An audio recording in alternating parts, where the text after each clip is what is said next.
Going on, everybody? Welcome back to the Going the Distance MMA. Today we're doing betting and predictions for UFC Fight Night Vegas 112, Kape versus Royval. Last week we had a banger card, UFC 323. Kind of wild. My main card predictions were a bit off. Peter Yan totally proved me wrong. I kind of forgot who the man really was. In terms of the co-main, kind of a freak accident. Can't really hold that against anybody, myself included. Was a bit upset with the Jan Blachowicz result, I must say. A draw would have been fair if it was a 10-8 round, but the manner in which that draw happened with someone giving the third round to Guskov, unbelievable. The Ziam Sadikov fight was incredible. Unfortunately, I was on the wrong side of that for my boy, but it was a great fight. What did you think of the card? Yeah, no, really good. I mean, crazy outcomes, right? I don't really think people picking Jan thought he would beat Marab up like that. Like all-time great performance, looked amazing. Pantoja fight was like the fluke of all flukes, right? Getting injured. I guess credit to Van. I mean, he changed his life with that, but they really need to run that one back. Yeah, I thought Jan won. I don't know if the second round was necessarily a 10-8, but they gave it to it. We'll take a draw. And then just last thing, I was really happy with the Duncan sub call. That hit for both of us, really exciting. We gave that one out. But yeah, good card, fun card, great pay-per-view to end the year. But yeah, good card. Yeah, that Manuel Torres KO was a pretty good call as well. I was pretty Great happy. call. Great Um, call. this card, I will say, it's a pretty solid year to end out. It's a pretty good way to end the year. There's some interesting debuts we're gonna have here. There's some solid matchups, kind of some like sneaky good matchups. But yeah, a lot of interesting debuts. Maybe would go over some casual eyes here, but real UFC fans know this is gonna be a pretty exciting week. Yep. So the first fight on the card to open up, we have the women's fight at 125. We have Teresa Bleda at 7-1 versus Jamie Lynn Horth, who is at 8-2. This to me, this fight is kind of interesting. It's two very similar archetypes, I think, that are fighting each other. Jamie Lynn Horth, you have her, she's at 8-2. They have a similar level of experience to each other. Jamie Lynn Horth can win all three ways, generally loses by decision. She's kind of slow on the feet. She's kind of large for the weight class. She's a bit slow standing, powerful but slow. She's a clinch bully, I think. Like I said, she's large. She's had good activity these past few years, which the same can't be said on the other side of this one. This fight, to me, just because of how similar these two ladies are, does feel like a bit of a coin flip. I do think that Jamie Lynn Horth has good takedown defense when she's against the cage. Like she has good cage defense, but if she's taken down in the middle of the cage, it can be a bit of a problem. On the other end, Teresa Bleda, you got her at 7-1, so one less win, one less loss. She's returning from quite a long layoff from her last fight was in 2023, which is a bit of a concern. She has one loss on her record to Natalia Silva, who is potentially the next big thing at flyweight for women. So you can't really hold too much against her there. She's won all three ways. She has lost by knockout in that Natalia Silva fight. She's long. Jamie Lynn Horth is big. Teresa Blade is long. Similar size. She also is a clinch bully. So this is to me a large clinch bully versus large clinch bully. She has good takedown defense. When she's down there, she has good control. She has some ground and pound. Both these ladies have some subs. Similar to Jamie Lynn Horth, I find Teresa Blade to be kind of slow standing. I do expect most of this fight to be against the cage, in the clinch, on the ground, some scrambles. This fight to me, just because of, like I said, two super similar archetypes, to me feels like a bit of a coin flip. For that reason, I'm gonna side with Jamie Lynn Horth here, but it's not gonna be something I'm betting. This is just like a gun to your head. Who's your side here? Like I said, two very similar fighters, but more activity, more recent experience. So at this price of plus 130, I have to lean Horth. Again, wouldn't play it if I were to play something here. I'd probably play the over in a parlay. But no side here betting wise. But in terms of my pick, Jamie Lynn Horth is the side. What do you think here? Yeah, no, I'm pretty much gonna echo the same sentiments. I think it's a coin flip fight, like the definition of a coin flip fight. But they got Bleda as slight favorite, like minus 160. Obviously that loss to Natalia Silva, she kind of got beat up. She got stopped, right? I think you said, if I remember correctly, she got stopped. Yeah. Which I wouldn't hold that against her. I think Natalia Silva could beat anybody on any given night. You know what I mean? But I'm gonna have to agree. I think Horth, they're like the same style of archetype. I think Horth maybe would just do a little bit more on the feet, especially. You know what I mean? Like I don't love Bleda striking. She kind of just walks right in on the pocket. And like you said, a lot of Bleda's takedowns are against the fence, which Horth is really good at defending and also physical. So I don't really mind a dog shot on her, but personally I wouldn't play anything. But the pick is definitely Horth. Nice. It's good to see we agree on that one. Our Hmm. next fight is up at heavyweight. These are two guys coming out for the first time. We have Alan Fry at 6-0 versus Guilherme Pat at 5-0, two undefeated prospects. For Alan Fry, there's not much known for either of these guys, not much tape available for either of these guys, so this will be probably a relatively quick pick for both of us, I would assume. Alan Fry got 6-0, all wins by knockout. He has had one solid opponent in there. His most recent fight, I believe, 12-5, if I'm not mistaken. There's not much tape on him. Most of the knockouts are fairly early. He's had a couple go into rounds 2 or 3. But again, not much to say. Clearly hits hard, but again, this is heavyweight. That's to be expected. Just another one of the batch of untested heavyweights. Guillermo Patti on the other side. This dude, I will say, physique-wise, definitely an impressive physique at heavyweight. Jacked. 5-0. He's won by KO. He's won by decision. I think while Alan Fry's had one good opponent, Guillermo Pat's had pretty much no good opponents. So I would say while both unproven, Alan Fry may be slightly more tested.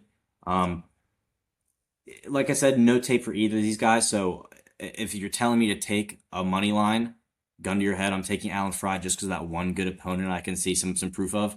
But again, no side would be taken here for me. If I were to play this one, I'd be on an under. The under 2.5, definitely in a parlay somewhere. Maybe the under 1.5. I wouldn't be against either. These are two big heavyweights, both low level untested, should be clobbering at each other. So I would definitely expect an early finish here. Most likely knockout on one side or the other. What do you think here? Yeah, no, I mean they're both super untested. They both have all early wins, especially Fry like has a ton of sub like 1 minute 30 second knockouts. You know what I mean? So like against guys he should kill. It's like how much does that really tell you? Like I do just lean Pat. I think he's more of an athlete. Like seems to have maybe a tad bit more power. I mean he's gigantic, right? Like 6'5". So probably in like a brawl you would favor him, but I mean it's pretty low level. I wouldn't play chalk like minus 180 on him. But I think minus 160 on the under, even though it's only 1.5, I have a really hard time seeing Fry fight extended against anybody with a pulse. So yeah, I think Pat round 1 KO would be my pick. But again, I'm probably not going to bet anything. I am interested in the 1.5 and like you said, the 2.5 in a parlay. Nice, yes. It's sort of a similar sentiment there as well. Our next fight is for women at bantamweight. We have Luana Santos at 9-2, Melissa Crote at 7-2. What do you got here? Yeah, so I mean, this is another one where it's like kind of like the first fight where I could see it. It's like evens across the board almost, right? I could see it go really, honestly, either way. But I do favor Santos here. I think she should be able to grapple. Like Croden has given up takedowns to worse grapplers than her, and Santos is pretty good on top, has really good top control, and is pretty physical out of the clinch. So I think she could 100% get takedowns. The problem is Croden is tough, is like will go for it, and could in theory cook her late. You know what I mean? Like if Santos isn't up 2-0, I think it gets insanely sketchy. You know what I mean? Like I don't really see her winning the later rounds. Like I think Cronin could really make her work. Could just do more on the feet, maybe not necessarily land better shots, but just do more, throw more. Like that could I could see that happen. But I think at those odds, like I would just play Santos here and hope she gets like the back or is able to get takedowns early and often. So yeah, probably would just take Santos, but I think like overs. Like I know they're probably juiced to the gills, even though they both have a couple finishes on the record. But yeah, probably give me Santos. I just think she banks the first 2 rounds of grappling. How about you?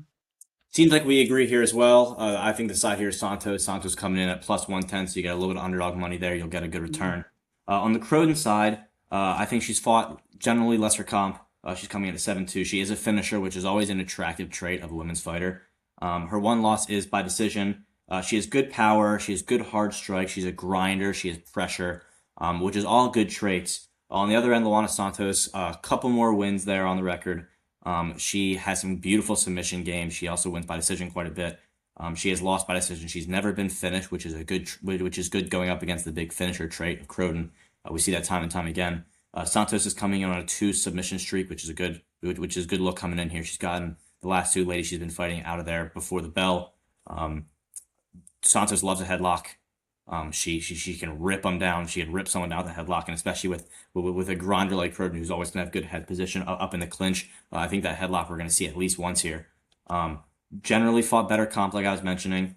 She lost to Casey O'Neill, who I rate. I think she's pretty good. And that was a pretty good fight as well. Fairly competitive. She's a solid striker when she's standing. Like we said, I do think her strengths are on the ground, but I think she can hang. I think she does. I think she does better in Melissa Croden's world than Melissa Croden does in Luana Santos's world. Is basically my main breakdown here. So she can be outstruck, she can be outworked, and of course that's a thought here. That's why this fight's aligned so closely. But I think Luana Santos can, if she can keep off the cage standing, I think she has a good shot here. So I'm willing to put some dog money. I also like you. I like the overs here. So potentially the two early women's cards getting some over parlays here for me. But I agree with you. Santos is the play here. The next fight moving up, this is one I'm particularly excited for. I am quite a big Steve Asplund fan. I believe he was plus money on Contender Series when he fought, which to me is Yeah, incredible. that CFFC champ, he knocked him out. Yeah. So that was in 16 seconds. So that was one of my big plays of Contender Series. I saw that fight coming a mile away. I knew how I was reading a mile away. Steve Asplund, he's 6-1. He's a big KO guy. His one loss is by submission to Denzel Freeman, who didn't impress too much last time out. But I don't think we saw all of Denzel Freeman that time out. So I'm not going to judge that just yet. I'll have some thoughts on in a year or so about that, I'm sure. Steve Asplund, big LFA guy, lots of time to develop on LFA. He's fought better comp than Sean Sheriff by a notable margin. And like we said, he had that nasty 16-second knockout in Contender Series. I had bet by KO at, I believe, the plus 185 range there. Sean Sheriff, he's 4-1. He also is a KO guy. He's fought lesser comp. He's been knocked out by one of the Taffa brothers. I want to say Junior, I believe. He has fairly fast hands for his size. He has fairly good power. He also showed some takedowns in that fight, which kind of surprised me to see when I was watching tape. Yeah, I think he would have had a cleaner takedown in the first round, but there was a heinous cage grab from Taffa there. The big question here is cardio. We probably won't even get there with this fight, but I know Steve Asplund has more cardio than he looks like he has. It looks to me like Sean Sheriff doesn't. He seems like he has about one round in him. And honestly, I don't see him catching Steve Asplund. Steve's fought better guys. This is one of the most clear picks to me for this whole card. The odds here at minus 225 is delectable given this matchup. I think Steve could be plus five. I mean, I'm sorry, minus 500 here. I think he's going to look it. So certainly Asplund money line in a parlay somewhere, probably multiple parlays. Certainly a straight bet on Asplund KO here. Maybe getting plus money, potentially a little bit. Maybe gentle minus, but would still have that somewhere. Maybe a first round knockout for Steve Asplund somewhere. That might be in the plus twos perhaps. The under 1.5 I think is another good angle here. So I'm on Asplund and I'm on Asplund early. What do you see here? Yeah, I mean, me and you both like Asplund since his LFA days. You know what I mean? Like we saw his like last three fights. He's looked pretty good in all of them, and I mean, I think he's just better everywhere, straight up, right? Like better durability, better pace, better cardio. Is bigger, right? Like an inch bigger, has I think an inch or two in reach. The bigger man fought way better levels of competition. Has really good cardio for a big man. I mean, he was like 400 pounds at one point in his life. I think that's where he gets that strength from. You know what I mean? And now he's slimmed down. He's very quick, very fast, very light on his feet for his size. And I think he's going to finish him early, like you said, rounds one or early round two. And if not, he paces him horrendously the second half of the fight. You know what I mean? He has a very good jab, good 1-2s. And even him, his grappling's not horrible. Like you said, Denzel Freeman, people are really low on right now. But man, that guy could grapple. Like we didn't see any of his grappling. The dude could wrestle. The guy can grapple. You do not want that guy on top of you on the mat. And I think people will learn more about Freeman in his next fight. I think that was, like you said, only a shell of himself. And then Sharaf, on the other hand, like does not impress, man. Like Taffa, I think, is one of the worst guys in the UFC history. And I mean, he gave him a ton of problems early, but for like what, 2 minutes? You know what I mean? So like, I think Aspen's way better, beats both of them in the same night. So it doesn't really tell me much. You know what I mean? And you said he does grapple, and yeah, he shows some grappling on tape. But man, he does not have the cardio to grapple Aspen here at all. Who's a good grappler, tough to take down, tough to find, like really good footwork. So I have a really hard time seeing Aspen not finding the button early. Seems like another fight here where we're on the same page. The next fight, this is one that a lot of experienced MMA eyes are looking at in depth. This is at 170. We have the journeyman in Neil Magny against newcomer Yaroslav Amosov, who is one of the most decorated welterweights outside the UFC by and large. He was on a 26 or so win streak before losing to Jason Jackson. So this fight isn't actually on the major sports books that I'm seeing at this point. I have had some intel that the current odds for Yamsov are probably within the -3 to -500 range. If you happen to have an update on that, minus Yeah, the 400 400s now, yeah. range. So -400, you can probably see a comeback on Magny around the plus threes. So what do you think here? Yeah, so I guess we could start on the Neil Magny side. I mean, this guy just like doesn't go away. You know what I mean? Like he's good, he's a crafty vet. The only concern is he's getting up there in age, but like I mean the guys who've beaten him are all pretty much elite. Like Carlos Prates, Gilbert Burns subbed him, right? Ian Gary beat him. Like he really is the gatekeeper to the stars. He's long for the division, good jab, good pace, good cardio. It seems like his durability is kind of waning from what it used to be. You know what I mean? And I don't think like Asimov's a huge puncher or anything, but I mean he definitely can strike. And I mean Asimov, if you told me about this fight like pre Jason Jackson, I would tell you Asimov's the best welterweight in MMA, right? Not even necessarily in the UFC, anywhere, any in MMA. But I mean, he that loss to Jason Jackson is kind of an asterisk. Like Jackson's a good fighter, you know me, and you know him really well, right? Good fighter, not a crazy power puncher, but I think Amazov just like didn't fight for a while before then. He was also not that want to bring this up, but he was also literally fighting a war in Ukraine. You know what I mean? So it seemed like his cardio and his training camp was messed up from that, and rightfully so, right? He wasn't able to train at like American top team or anything. But this guy is an unbelievable grappler, right? Like out grappled Logan Storley, who's a good wrestler, smashed Douglas Lima, beat Logan Storley twice.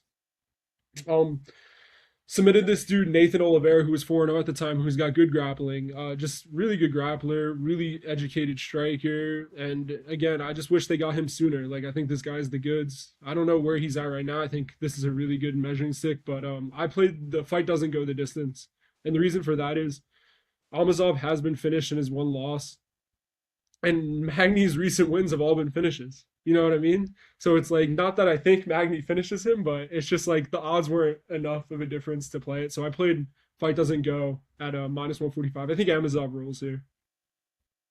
I feel similar about a lot of aspects of this card. I may not be fully on board with the under like you are, but generally on board. Amosov, like you said, perhaps one of the most, certainly the most decorated wrestler at 170 outside of the UFC. I think maybe him or Jason Jackson is another one, but I would say Amosov is a more decorated wrestler.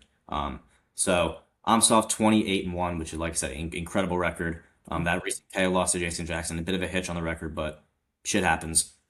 He's won all three ways. He could win all three ways. He's well rounded. I do think his strengths are in the wrestling, in the chain wrestling, in the control on the ground, in the submission game. I think is his strength, but he can certainly stand. He's fought some solid Bellator competition. We've seen that Bellator transfer to the UFC generally maybe not go so well, but he has fought some solid competition over there.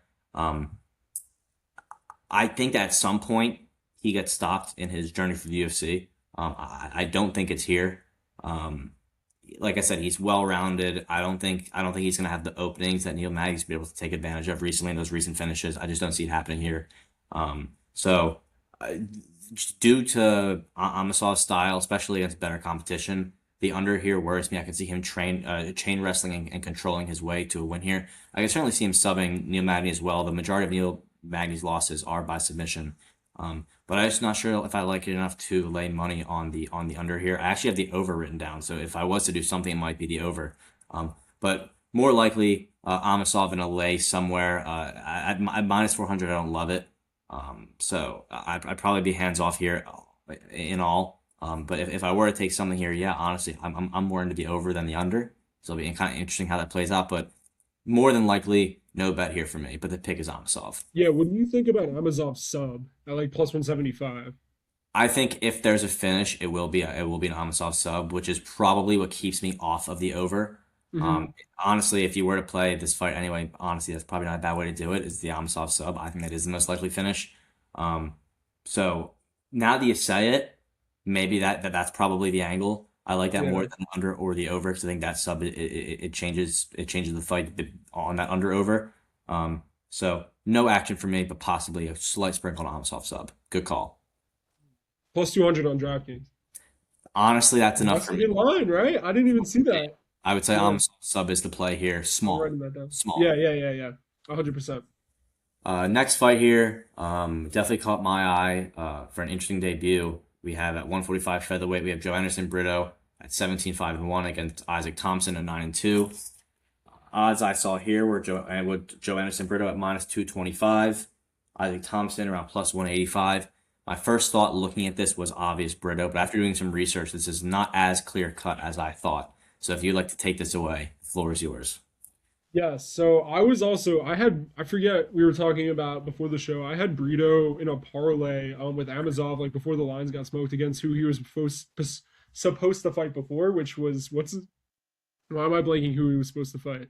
Bagdasarian. Yeah, and I loved him there. I mean, like, I love me some Armenian kickboxers. Don't get me wrong, but I don't love me Armenian kickboxers in MMA.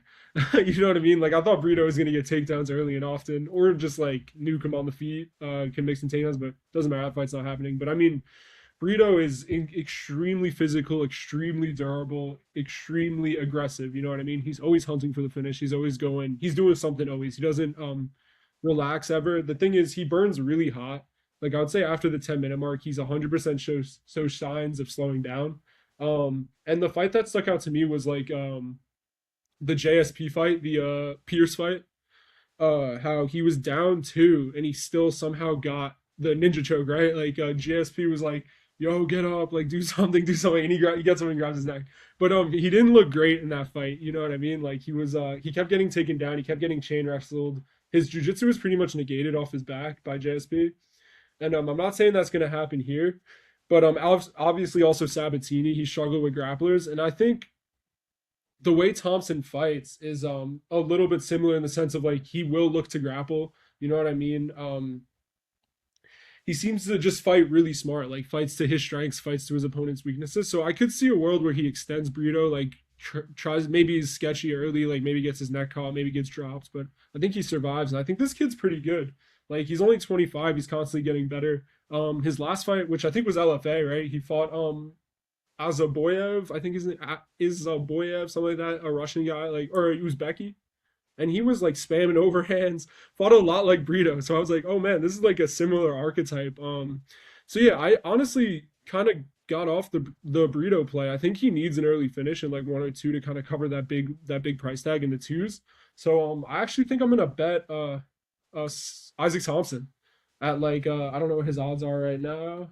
Hair under plus 200. Yeah, I mean, I don't hate that. Maybe wait till after the first round. Like, it's his UFC debut. He's on short notice. You would assume he kind of doesn't go in hot. I mean, if he tries to fight Brito toe to toe early, like, he probably gets knocked out. You know what I mean? So, yeah, I mean, he's himself has really good top control, really good jiu-jitsu. I don't think Brito just grabs a neck randomly. I think if he does it, he'll have to hurt him before he grabs a sub. So, yeah, for all those reasons, I think Thompson's super live as a dog. What about you? So, like I said, at first glance here, with this current matchup, I like Brito. I just thought that this is someone that really should be getting a look like this off the bat this early. I thought Brito would be kind of a tough debut. I mean, imagine your UFC debut, you're under the lights, and you see Joe Anderson, Brito, wide-eyed, salivating across the ring, like staring at you, like shaking. Like that'd be terrifying. Brito, 17-5-1. He's a finisher. He has lost all three ways, mostly by decision. He is on a two loss streak at the moment, which isn't a great look coming into this fight. Like I said, he's super aggressive. I noticed he has surprisingly long arms for his height, which is kind of interesting. It's kind of like a Brandon Moreno build, a couple weight classes up. Longer arms than should be on his frame almost. He has power. He also uses that power in takedowns too. So I think he has power striking and power takedowns, just pure muscle takedowns. He has a great sub game. He catches subs all throughout fights. Like you're mentioning in the JSP fight, like wicked sub game. Again, power subs. Everything with him is muscle. I do think that sometimes he overextends, especially in the stand up, and he can get caught. And if you remember his Diego Lopez's first time out on Contender Series was against Brito. Brito did win that by decision, so that's another solid one on the resume there. So at first, like I said, I was all over Brito. Then I did some looking at Isaac Thompson, and I must say I was impressed. Isaac Thompson is 9-2. He's won and lost both by KO and decision. He's an LFA guy. He's fought some good comp, lesser than Joe Anderson, but some fair comp for his debut. This is someone who, from my understanding, his bread and butter as he got into the pros of MMA and began getting his first couple of fights was his striking. More recently, he's added this wrestling and subs to his game. And if you look at the tape, his two recent fights, he's leaned heavily on that wrestling and that submission game. And you'd think, if just watching those couple of fights, that that's his bread and butter. So this is someone who's very well rounded for being this early in the game. Really impressive ground game after being mostly comfortable standing up as his bread and butter. So super well rounded. He also did knock out Larian Douglas, which is another great spot on the record there. It was before Larian Douglas's recent very impressive win streak, but a KO of Douglas nonetheless. So for me, due to how well rounded this kid is, how young he is, Brito on a loss streak, bit questionable in his last few fights. I am interested. I am joining you. I am on Thompson as well. So the team up here is continuing. It seems we agree on this one as well. Put that singlet on, Isaac. Put that singlet on. For put that signal on Isaac, we're going. Um, so the next fight here is catchweight at 160. We have Bobby. Actually, we jumped up one. We have this is a strawweight fight for women. We have Amanda Lemos versus Jillian Robertson. Amanda Lemos at 15-5-1, coming in at the underdog price of plus 170. Jillian Robertson at 16-8, coming in at the favorite price of minus 200. What do you got here? Yeah, so I mean, initial thoughts were like Robertson should be all right, like just getting on top. Like ever since she moved down a weight class, she seems to be a lot stronger and more physical. You know what I mean? Like is willing to shoot a bunch of takedowns. Has really good top control, and Lemos historically has struggled with that. Um, but the problem with Robertson is, I mean, she's a disaster waiting to happen on the feet. And like, if there's a woman in the division, Lamas hits, could punch, man. You know what I mean? Like, 100% a good puncher, a slick striker, and like maybe Suarez, like Tatiana Suarez, is all the way washed. But I mean, she really struggled to hold Lamas down, which is weird. Like historically, everyone was kind of taking Amanda Lamas down. You know what I mean? Like at least people in the top 10. So that's kind of like I couldn't get to Robertson's money line at like a crazy number, but I did play sub at like plus 205. I think like in order for her to cover minus 200, a little bit less would be like she would need a back take or like an arm triangle, a sub, because she, again, if this stays standing, like I actually think she gets knocked out. So I wouldn't mind like an understab, but yeah, I think Robertson gets on top, finds the sub, but Lamas on the other hand has really good Muay Thai, throws with power, like I said before. But I mean, I've seen her jump guillotine like over and over again, and she just gets stuck on bottom with like not her initial takedown defense is solid, especially against Suarez. But when she gets stuck on bottom, she kind of looks like she doesn't want to get up, right? Like just continues to throw subs off her feet, off her back. And I don't think she's subbing Jillian Robertson off her back. So the play for me is Robertson by sub and like potentially the under if you favor Lamas, but I wouldn't get to the money line on Robertson. What about you? What's your opinion? So were this fight line at Pick'ems, I would be on Jillian Robertson as well. The fact that I'm looking at what could grow to a near plus 2-1 underdog come fight time, I'm definitely looking at Lemos with some level of interest. Lemos has won all three ways, but she is mostly a KO girl. Some of the hardest hands at 115. She hits like she's not at 115. Um, Her last three losses are to very high level comp. You have Tatiana Suarez, who I don't think you can get even close to calling a wash yet. I think Suarez still has a lot to show. Then you have Jandarova, who just fought for the title, hell of a run against Dern, super impressive takedowns and grappling. And then Zhang Wei Li. So three of the best women's fighters with some of the best takedowns coming at you. And she did get taken down, but in other spots, she has shown some actually not horrendous takedown defense. In that fight against the current champion Dern, her previous fight, she did had some pretty good takedown defense there. So I am struggling with this fight. She's strong, really strong. She's got power. She has been subbed. She's been subbed by the best. Jillian does have some impressive grappling for this division. The question is it good enough? And that's the question I'm still kind of trying to answer. I do think that once she's down, Lemos can be kind of controllable, which could be a problem. On the other side, Jillian Robertson, 16-8. She's won all three ways. Her primary method is sub here. As you mentioned, she's lost all three ways, mostly by decision. She's on a solid win streak. She looks really good at this new weight class. And this new look at this new weight class is one of the biggest things that are pulling me back to the Jillian side here. I think on the feet, she looks less impressive, much less impressive than she does on the ground. I also think she's fought less intense competition than Amanda Lemos recently, for certain. I think that Jillian Robertson has good entries and she has good cage control, but quite frequently on those attempts, she actually can't get her opponent to the ground. She'll just do those entries and just kind of hang out against the cage, maybe grab a leg up in between her thighs. When she does get opponents down, she can get them in trouble. So a sub here is certainly live against Amanda Lemos. In terms of what I would play here, if I were to be on the Jillian side, it would be the sub. Like I said, I think she looks great at this new weight class. I could not get to a 2-1 for the money line. I am still toying with the Lemos side. There is a world where I were to go Lemos money line, Lemos KO. The pick here for who I picked to win will be Jillian Robertson at this new weight class, but my money may go to the Lemos side. So I think either Jillian Robertson sub or Amanda Lemos money line. One of those is the play. Honestly, haven't decided yet, but the side is Jillian Robertson. Yes. How about the under at under 2.5 at plus 100? Do you think that's too short? Yeah, this fight, if I were to take an under on one of the women's fights, it would be this one. Um, Mm, plus 100 is the minimum I would accept for this bet, so I guess you could get it on it.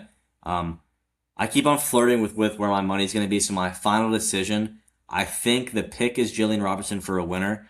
I think my money may go on Lemos here. I just interesting think play. Yeah. I just think she could do some damage standing. I think she's way better on the feet. I think if she can keep her back to the cage, she may be able to stay up. Um, really torn here, really torn. Next fight. Now we're jumping to the catch weight at 160. We have Bobby King Green, 32-17-1, against Lance Gibson Jr. at 9-1, the newcomer on his debut. What do you think here? Yeah, I mean, this is, I'll tell you for one thing for sure is no way I'm getting to Bobby Green minus 210 against almost anybody, right? I mean, the streak he's on has been really tough. Like, I mean, got finished brutally by Marcelo Ruffy, right? That was a terrible KO. Like, he literally face planted like by a Mortal Kombat kick. So that's never a good look. He's also almost 40, right? He's 39 and has how many fights? Like almost maybe 50, a little bit over 50 pro fights. And his run has been roughy. He got KO'd. Pimblett, he got subbed. Won a decision over an older Jim Miller. And then Jalen Turner KO'd him, which we talked about on the last UFC show, and one of the worst finished stoppages of all time. You know what I mean? So I just think he's really regressed. Like he's never was a guy you want to bet at big chalk as is because he fights on pretty relatively close margins and usually goes to decision. Like he's lost a ton of split decisions. So definitely am not interested in Green, but I guess he should have the striking and pace advantage, like in theory. But I just think his chin has regressed. Like I wouldn't say it's completely gone, but he used to have really good durability. And the way his style is, he kind of needs it. Like he's got that hands down boxing style. It seems like his reactions are a little bit shot. You know what I mean? Like you see that on older fighters, they just can't react as well as they did. And his style really, really needs it. And yeah, I just how does he cover this number? Like I don't think Lance Gibson Jr.'s a world beater by any stretch of the imagination. You know what I mean? He's coming over from Bellator. He hasn't fought in how long? Let me just triple check. He hasn't fought since November 2024.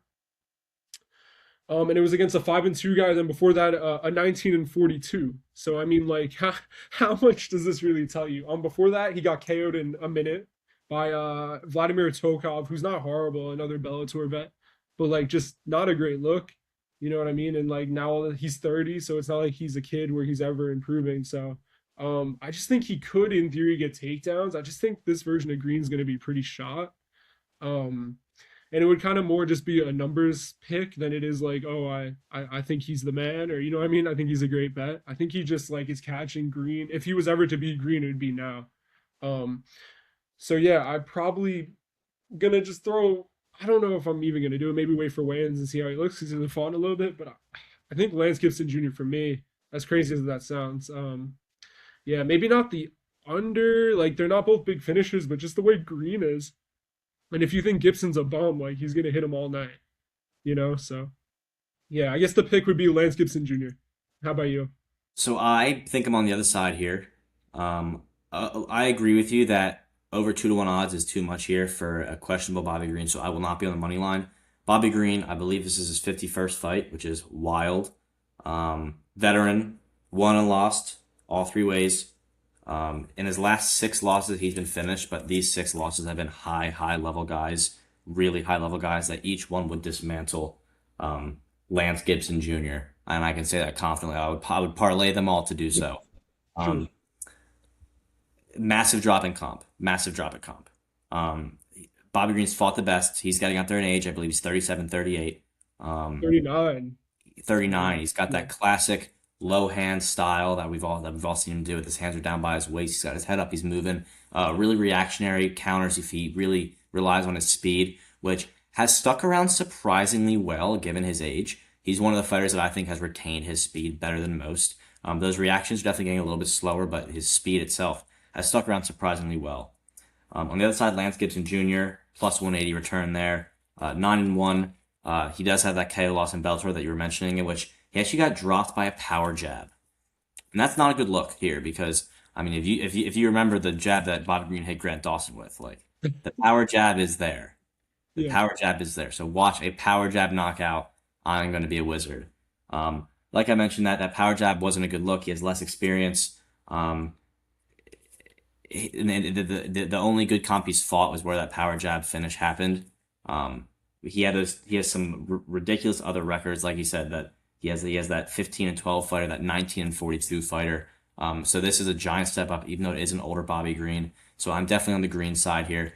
Probably won't get to the money line at minus 200, perhaps in a lay somewhere, but unlikely. I have some interest in Green by knockout, and I definitely have interest in the under here. Definitely, the under is probably my biggest look here. So it seems like aside from the sides here, I feel like we're kind of in agreement on how this could go. I definitely see the potential for wrestling control by Gibson, but for me, the side is Green. Yeah, it's crazy. Not just like not to go on out about it, but the under's minus 135, and you have someone who's been finished in his six times, right, in all of his losses recently, and then the other guy got KO'd by a power jab and then went on to fight like two absolute bums. How do you not play it? You know what I mean? I think it's like you have to. Yeah. I agree. So the under is definitely the golden play there. This next fight, we're back up at heavyweight again. We have Kennedy Nzechukwu, 14-6, against Marcus Buchecha at 5-2, much less experience. The return on Kennedy is minus 130. Coming back on Marcus Buchecha is plus 110. What do you got here? Yeah, so I actually was really excited. I should not be excited about debutantes in the UFC anymore from other promotions because they seem to just get smoked in embarrassing fashion. But I mean, I'm on the Buchecha side here. I bet his money line small, and then I bet his sub small. I just think he gets takedowns here. You know what I mean? Like Mark, I know Budai like doesn't really look like a fighter per se. Like he doesn't have that physique. But I mean, you're the one that said it always. He's solid, right? Like good durability, gigantic. Like try to grapple that guy. Good luck. Like can grapple himself. And I think just his debut, like it was in the Middle East. I just think it got to him, right? He gassed out. He was landing some vicious ground and pound early. You know what I mean? And like I wish he would have gotten the back. The back was there. You're like an 80cc legend, like literally one of the better heavyweight grapplers in all of jiu-jitsu. Like, and he's giving you the back. You don't put hooks in. So I just think like that's was just a mistake, like a debutante stunt. You know what I mean? I think he's a lot better than that, especially if he gets takedowns. Like, obviously he needs takedowns here. You're not gonna like Buchecha in a striking fight against almost anybody, but it's MMA for a reason. So I think Buchecha should be good here. Should get takedowns, especially at dog odds. Like, he's fought like Omar Khan. He was a big favorite over Omar Khan, who's the current or Rug, who's the current champion over in one. I mean, that guy's gigantic, right? Like, and a physical specimen. Like grappling that guy is not going to be easy. And then he lost to or he subbed what's his name, Amiri Akbari, in one also, with a rear naked choke, who's a good fighter. Like that guy should 100% be in the UFC eventually too. So I don't really hold that loss to Budai against him. I think he's pretty good. And then Kennedy, on the other hand, like this guy, you want to talk about no one's ever done less with more. Like this guy has all the intangibles in the world. He's gigantic. He almost has like a John Jones level reach. He's athletic, like extremely long, like I said, and he's just been like a 50-50 fighter. You know what I mean? I know everyone loves some Walter Walker right now, but that was awful. Like you see these pictures of Kennedy in grappling matches, like, dude, you're doing no-gi jiu-jitsu. You can't defend like a simple outside heel hook. Like I've never seen anything like that. He like what you know he's gonna do it too. He does it to everybody. He jumps on his leg. He's like staring at him. Like, bro, defend the heel hook. Nah, it taps in what 54 seconds. Like, come on. I mean, his wins at heavyweight are Chris Barnett and Lucas Brzeski. Like, what warrants him to be the favorite here? Like OSP had moments taking him down and working well out of the clinch. He got knocked out by Dustin Jacoby, who's not a huge, he's a good fighter, not a huge puncher. You know what I mean? Jacoby's not like a guy who's just going to knock you out in the round one. And then other than that, like Devin Clark, Kudalaba, Carl Roberson, those are three of the most 50-50 fighters in UFC history. So yeah, I don't think just randomly moving to heavyweight kind of fixed all of his problems. So for that reason, give me Buchecha sub. I think it has to be early though, like 7.5 minutes. I think that we echo a lot of the same sentiments here as well. I was actually torn. Upon my first look here, I ended up on Kennedy. Second look at it up on Buchecha. I will say for Kennedy, 14-6. A lot of knockout wins there. He's lost all three ways. That takedown and instant stub by Walter Walker was kind of what made me land on the other side. That happened almost instantaneous. He had to know it was coming. It happened anyway. Frustrating to watch. I didn't even have it bet, and still I was on the other side, but still frustrating to watch. I do like Kennedy's move up to heavyweight. I think that he has maybe not Letterman's skill here, but certainly Letterman's speed. He's very fast given his frame. He's now filled out at heavyweight very well. He looks good at the weight. He has power. I think that this is one of those binary fights we call it, where one guy has a stand-up striking advantage, other guys looking for the advantage on the ground. In Marcus Buchecha, you have world-class grappling. This guy's 5-2. He's a finisher. His one loss to Martin Buday by decision. Martin Buday definitely slept on a poor release from the UFC for sure. Now, I do get worried because Martin Buday is certainly not a finisher. Lots of decision wins. Doesn't hit very hard. And I think there may have been some openings in that fight with Buchecha that someone who hits harder, like Kennedy, may expose. So that does worry me, and that is what had me landing on Kennedy in the beginning. I definitely think Buchecha could get put away by someone with more power than Buday. The question of whether Buchecha wins is based on can he get the takedowns. If you get the takedowns, I think perhaps on the first takedown he could make it happen. Maybe on the second. Kennedy on the other side, he's shown some takedown defense. It's nothing to write home about, but he has some takedown defense. Once he's down, he wiggles to get up. He pushes down on the head. He has some ground strikes. But I do think at this number, if you're showing plus money for this world-class grappler who is looking at a target that is more grappleable than the polar bear Martin Buday, I think he has a good shot here. And for that reason, I am with you on Buchecha money line. I'm with you on Buchecha sub. And I'll probably play some sort of under here to cover. I like probably the 1.5 dependent on the odds. If the 2.5 isn't too bad for a cover, I'll probably be there instead to make it a little safer. But I agree with you that Buchecha's a side, but I am worried about him getting caught by someone with more power than Buday. The next fight we have at 145. This is a particularly exciting one. This is one at featherweight. I bounce back and forth here. This one to me is one of the coin flip fights of the night. I think it's super, super close. The line makes perfect sense. These guys are at pick'ems. On one side, you have Morgan Charrier, 21-11-1. He's won all three ways, most commonly by knockout. He loses by decision and sub, most commonly decision. I think on the stand-up, he's going to have a speed and a power advantage. He has pretty good takedown defense. Morgan Charrier has pretty good takedown defense, pretty impressive takedown defense. I don't think his volume's great. I think he gets outworked in a lot of decisions. I also think he could get subbed. On the other side, you got Melky Costa, 24-7, the Dalmatian. I love his name because it's vitiligo. It's a great name. Yeah. He's won and lost all three ways. He's dangerous everywhere. I think his most tangible threat is probably the sub threat. He has a lot of different submissions he's comfortable with, a lot of different submissions and variation he's pulled off. He has a dangerous guard. He's dangerous on bottom. He does have some surprisingly questionable takedown defense given how good he is on the ground. And Charrier has shown takedowns himself. So I definitely wouldn't be surprised if Charrier had a takedown. I would certainly be interested in a Charrier takedown prop because I wouldn't expect that to be too high from the numbers. So definitely a look there. Melky's good on the back. He has some good recent wins, an impressive win streak. Erosa, C-Rod, and Andre Philly. Solid striker on the feet. In this fight, I was back and forth. I ended up, like I said, this one is definitely a coin flip fight here, but I ended up landing on Charrier. I just think that takedown defense is going to leave this fight standing more often than not, and I think standing, this is Charrier's fight. Like I said, sort of a binary aspect to this one as well. And with that takedown defense, keeping it in his angle here, standing up, I think Charrier could do it. So I'm definitely interested in Charrier money line. I do have some interest in the over in this fight. I think this fight more often than not will go overs, at least at a 7 or 8 clip. And finally, like I said, maybe the Charrier takedown number, because I wouldn't be surprised if he pulled off at least 1 or 2 of those. What do you think here? Yeah, so to start, that's a insanely good shout on the Charrier takedowns. Like if it sets a 1.5, like I think he gets that pretty often.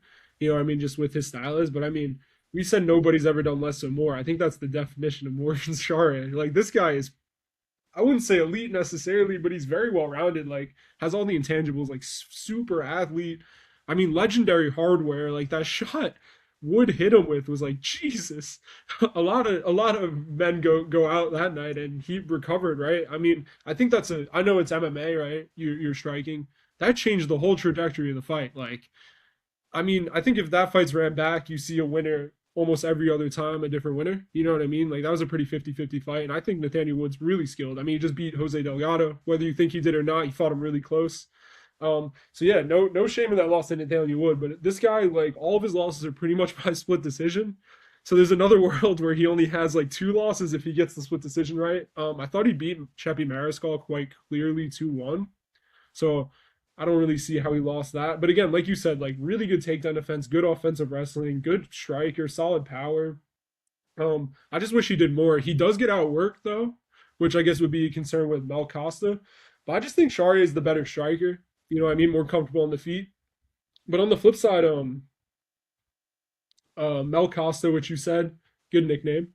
He's on a good run.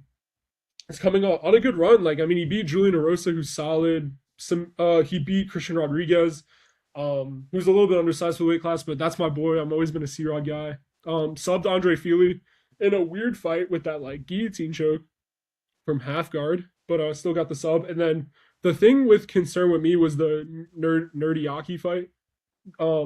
He was getting outworked pretty bad there. You know what I mean? Like you want to talk about low output or just not doing enough, like Sharia does. Like he seemed to do that, and then he just got on the back and got the sub, which is sick. It was a good finish, but I think he's 100% prone to get outworked. And Shari's never been finished. He's really durable. You know what I mean? The only time off the top of my head I've seen him even close was the Nathaniel Wood fight, which he recovered. And it's not like Melk's a striker like that to put him on his ass like that. So yeah, I actually have a decent sized bet on Sharia. I got him at plus 100. But I like him like anything less than minus 150. I think he's the side here. I think he's just a little bit better. I wouldn't say everywhere, but just the way they match up, I think he can get takedowns. I think he has more ways to win. I will say that. So yeah, give me a Sharia. I wish this guy, if this was like you can control him with a controller outside, this guy could be a champ. He's really good. Kind of surprised we landed on the same side there, but I'm glad we did. I swear we don't talk. I swear we don't talk before. We actually do these blind. Yeah. The next fight, a lot of eyes on this debut here at 185. You have Cesar Almeida at 7-1 against Cesaril Chechuk, brother of Michelle Chechuk. He's 16-3. For Cesar Almeida at plus 170, you have a fighter who's 7-1, a super accomplished kickboxer. You can tell he's an accomplished kickboxer when he's standing in the octagon. Real vertical kickboxing stance, real confident, real good reactions.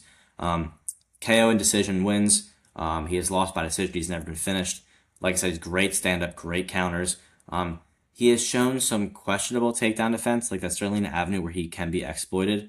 He was taken down by Kopylov like it was absolutely nothing. He is fairly urgent to get up when he's down there, but I certainly think he is there to be taken down, and that is a clear path to victory against a fighter like Cesar Almeida. On the other side, Cesaril Chechuk at minus 205. You have a fighter who's 16-3, who's won all three ways, who has lost by decision and sub. He's never been knocked out, which is a good note here against Cesar Almeida. Never been knocked out. Important note. This is his debut. Should be one of the more impressive debuts of the final quarter of the year. One of the more anticipated ones as well. He seems dangerous. He looked great on the Contender Series. Clearly, he has a brother in the UFC, so he gets good looks there. He's been training with really good teams. He's been training with the Fighting Nerds. He's been putting in work with Bloodline. So he's been with some really impressive teams. But definitely been stepping up that training since getting on the Contender Series. So I expect him to continue that momentum and take the win here. In terms of bets, I'll definitely have him somewhere with the money line in LA. I think that 2-1 is not a horrible number to have him at. I also expect to place his sub small at some point. He has a couple subs on his record. I know he has that training down in Brazil. He has a brother who has some nasty sub game. I would expect him to have that as well. And like I said, with that clear path to victory on the ground, I would have to expect him, if he's thinking straight, to go for that ground play here. What do you got? Yeah, so I mean, you must have been reading my notes. We pretty much have the same thing again. And I guess I'm a huge Mikey O fan. You know that. All my friends know that. I guess you guys know that now. Anyone who's related to Mikey O, I'm automatically a fan of. And I mean, this guy's a little bit different. Like, it seems like Mikey O wants to strike and has boxing stance, but I mean, this guy has fought. Like, I was looking at his amateur record. He's fought forever. He's so many fights. Like, this guy has a ton of experience. Like, again, was learning on the job. It's not like he was fighting the worst level of competition. Like, KSW is a good promotion.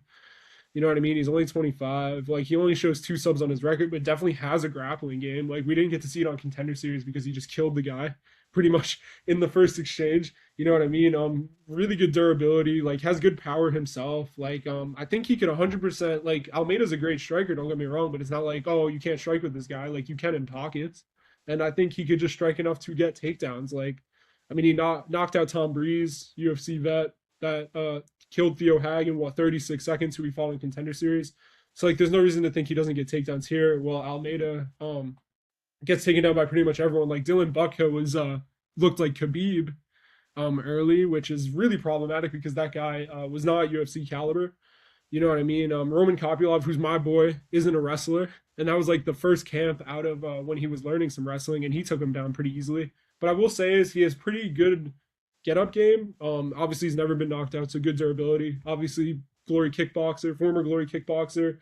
And the only time I've really seen him hurt in MMA was the Al Hassan fight where he got dropped, but he recovered pretty quickly and then got a KO of his own. But I just think that takedown defense is ugly, man. Like I have a really hard time. He has to catch Cesare on the feet, which like no one's done. And I don't think a 37-year-old Almeida does that. So give me Mikey O Jr. by submission. Like I agree. Do you know what odds they are on submission? Because I No, think but you would expect wide. yeah. Let me see what that is. So the over under set to 1.5, and it's -150 to the over 1.5. So sub might not be bad. I'm looking. Plus 600. Yeah, good number. Great number. Actually, I thought that'd be a little bit lower just because he's fighting kickboxer, but you're right. He doesn't have many subs. He has a bunch of subs on his amateurs, but as a pro, he doesn't. But yeah, I'm in agreement. I do, however, think it's probably in 2 or 3. Like, I don't think he insta taps him. You know what I mean? Like, I guess it's possible if he hurts him, but I think it's 2 or 3. So I don't necessarily hate the 1.5 because I don't think someone gets like bonked. But yeah, Cesare sub is how I'd play it, and I don't mind his money line. It seems like we're in agreement there as well. Co-main event at 145. Giga Chikadze at 15-5 against Kevin Vallejos at 16-1. Giga Chikadze coming in at a solid underdog around plus 250. Kevin Vallejos, the return is a little bit more, a hair over -300. What do you got here? Yeah, so I think Vallejos is good. It should be good here. I mean, like Giga, I guess we'll start with Jikatse on the. He's on the older side. He's 6 foot for the weight class, pretty tall. Good kickboxer, right? Like historically, good kicks. Has a nasty liver kick. Good striker. I think he also fought in Glory way back in the day a little bit. But he's one of these just tough Georgian guys. But I just think he looks a little over the hill. He definitely has regressed a lot. Like David Onama, who's not the craziest grappler or even craziest fighter, like he's good, but he's I don't know what he's probably not even close to top 10. Took him down pretty easily and got control time, which like Onama doesn't really do that to many people. So I think that's a concern. While like Vallejos isn't necessarily a grappler, he's been looking to go more to the grappling, right? Like against Danny Silva, he fought last. Is that his name? Why am I blanking? Yeah, Danny Silva. He mixed it in, at least attempted it. And Silva's has good takedown defense. I think Giga always struggled with that. So Vallejos is really young. I mean, he's giving up a little bit of size, but he gives up size in every fight. I think he's only 5'6", 5'7", right? But I just think he goes to the body well. I think the pressure of him, as long as he doesn't get his head kicked off his shoulders early, I think he cooks him really bad late. And my hot take is I played Vallejos sub at 12-1. I think that's a really sneaky line. Like I think he hurts him, maybe drops him, hurts him to the body, and gets on the back. He just seems like that type of fighter. Like I think he only has 1 or 2 submissions on his record, but Chikadze is there to get grappled, and if he's attempting it at 12-1, I would say there's value. So I think this kid's really good. I mean, like I said, he's fought Gene Silva, looked good against Gene Silva. That was a couple of years ago now. So I think this kid's a future top 10 caliber fighter, and he shows to make a ton of improvements every fight. So yeah, give me Vallejos here. What about you? I think I echo a lot of the same sentiments. For Giga, 15-5, he's won all 3 ways. Mostly by KO and decision. He's lost by decision and sub. He's never been knocked out, which is an important note here as well. I'm always interested in that never been finished a certain way. He is getting older. I believe he's 37 now. He's been looking a bit slower. He's still a good, precise striker, really impressive kicks. One of the best kickers in the division, just like in terms of longevity. He's been kicking he's been having the best kicks for a long time. He's been standing out in mind as some of the best kicks at featherweight for a long time. I will say, His takedown defense definitely has looked suspect, kind of similar to Cesar Almeida. It's like a very clear weakness that should be exploited if you want the easiest path to victory against him. He has shown to have some scrambles once he's down there in the past, but generally I've found that smaller fighters will be better in scrambles. So if the scrambles were to happen, I would imagine Kevin Vallejos would be faster in them. Vallejos on the other side, 16-1 with that one loss being to Gene Silva, where he looked pretty damn good in that fight. He went the whole time. He really put up a good fight, and it was a pretty good look. He's won all three ways, mostly by knockout. He's giving up a lot of size here. Not only is he small for the division, Giga's big for the division, so it should be a large discrepancy. I do think Kevin Vallejos is pretty defensively sound. He has good striking defense. He went 15 minutes with Gene Silva. He must have good striking defense. Good head movement, great boxing, good counters, good body work, good power. Really, really digs the body well. Did show that other wrinkle to his game with those takedowns and submission attempts in that last fight. You're absolutely right. If I did land in the same place as you, I do think that Vallejos money line is a parlay piece somewhere at 3-1. Even there, I probably would put it in a lay somewhere. I have interest, maybe not in. I am interested in Vallejos sub, and I will play Vallejos sub at 12-1. Absolutely. I am also interested in the Vallejos takedown line. That Yes. also has my interest. Yes. I'm really into these takedown lines. So that will definitely have my interest as well. So I agree with you here. Vallejos money line, Vallejos takedown, Vallejos sub. Um, Yes, yes. Just to add one more thing. So I played his money line parlayed with Amazov and Aspen at the like early in the week. So yeah, that's what I have. I love the money line. I think good matchup for him. But yeah, we can move on. Main event 125. We have Brandon Royval versus Manel Kape. Brandon Royval 17-8. Manel Kape 21-7. Royval is at a shocking plus 225. Manel Kape a hair under minus 300. For this one, I'm on Royval all day. Even were this at Pick'ems, I would probably still be on Royval. I am shock and awe with this line. Lines like this, folks, only come around a couple times a year. And when they do, you got to jump on them. This is a glorious line here. I think probably I see Royval winning this at maybe a 7 clip in my mind, maybe a 6 clip. So I mean, I wouldn't be. I think that the line should be reversed before they are the way they are now. Royval won all three ways, most wins by sub. He's lost all three ways, mostly by decision. He has historically been hard to finish. He's had good cardio. He'll come at you for 25 minutes straight. He's been fighting top level opponents since 2020, years of it. He subbed Elliott, he subbed Kai Kara France, he beat Tyra, he beat Moreno. Really good names on his resume. He's good all around. There's no clear weakness. Like you're gonna have to like maybe outwork him if you're gonna beat him, which is like good luck. And Manel Kape certainly is not the guy to do it. Manel Kape 21-7. He's won all three ways, mostly by knockout, decision, and sub losses on his record. I think Manel Kape, he's really good, but I think he's good at making lesser comp look like shit. When he fights people at his level or above, I think that he doesn't look as good as he does when he's beating up on lower level opponents. He can make someone right outside the rankings or the lower end of top 15 look like stupid. But when he's fighting someone else on his level, like I think he's definitely underwhelming. He is a slick striker. He should be giving up some size here. I see him as fairly low volume. I don't see him outpointing Brennan Royval. I don't see him out voluming Brennan Royval. I think he has to catch him, and I don't think he's the one to do it. So, I just don't. I think the 5 rounds here favors Royval. I think he can work it longer. He has a lot of training and elevation. His knockout in the past was injury, so he's never even really been like knocked out, and like Kape's gonna have to spark him. I don't see it happening. So I am definitely interested in Royval money line at plus 225. You could take a little Royval sub if you wanted to. I wouldn't be against a little sprinkle of that. Additionally, I have intel that the striking prop when it comes out on major sports books for Royval may be under 90 for his overstrike numbers. I would hammer it. He's had over 115, I think, in 5 of his last 5. So for me here, Royval money line, potentially Royval sub, and overstrikes hammered. Maybe parlay with Leo's takedown. Who knows? What do you got here? Yeah, I mean, I pretty much agree. Like, I guess I'll start on the cop side. Like, very good athlete, really good power, right? Like, has all the intangibles, but his ring IQ seems to be like pretty abysmal. He does some stupid things consistently and is like painfully low output at times. You know what I mean? He's super gun shy. He kind of gets caught up in the bright lights. Maybe I don't know. He looks like you said against like the step down, like the Fringe 15 guys. I mean, this guy looks like a murderer. And then he like Makayev. That's one of the worst fights I've ever seen. Like he had a clear path against Makayev and chose to absolutely do nothing. Fought Felipe Dos Santos in Felipe Dos Santos' debut, I believe, like extremely close, and Dos Santos was on short notice. So yeah, I just like he lost to Nicolau split because he didn't do enough. He lost to Pantoja, which no shame in, but just didn't do enough. You know what I mean? I think he's very reliant on having a finish early or at least extremely big moments.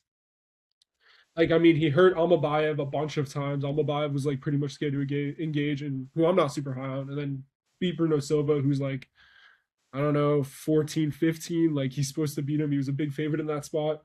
So yeah, I just have a hard time seeing how he gets this, how he covers this price tag at like in the high twos and in the threes. Like, he has to put Royval just out, and I just don't see that happening. Royval's got unbelievable durability, recovery, unbelievable cardio, throws, like you said, a disgusting amount of output, like 90 significant strikes. If this goes to the third round, he covers it. You know what I mean? So like, how do you not bet that over? The 5 rounds favors him a ton. Um, really good grappler. The only concern with him is he kind of struggles to get takedowns for himself at times. Like, good grappler, unbelievable jiu-jitsu, unbelievable scrambles. Not the greatest wrestler, but like he could strike. Like he's worked a ton on his striking. His striking looks good. He overwhelms people. Not to mention he's the bigger man, like taller. He's the taller man here. He's good stepping knees, good elbows. I think he'll have to work hard early. But I mean, when does he not work hard early? Every fight is like that, right? Everyone always says, wait until Royval paces this guy. I mean, he cooked Tyro to the bone. Like he put a pace that no one's keeping. He is win over Moreno, crazy fight. You know what I mean? This guy just seems to get better every fight and seems to just throw more output every fight. Like it's insane.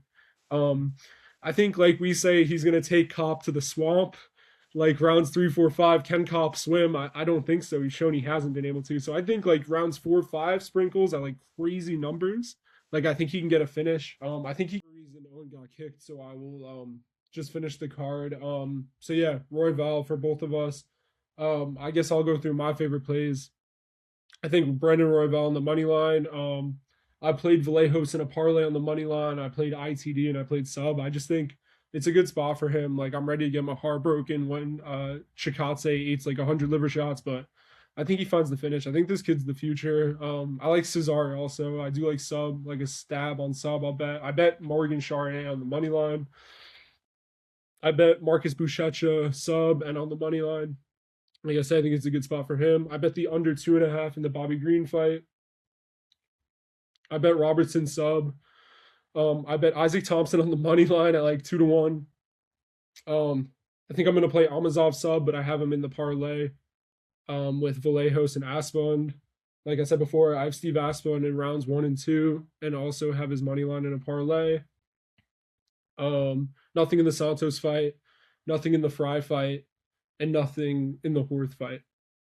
Thanks again for tuning in. We appreciate you. And again, goodbye and good luck.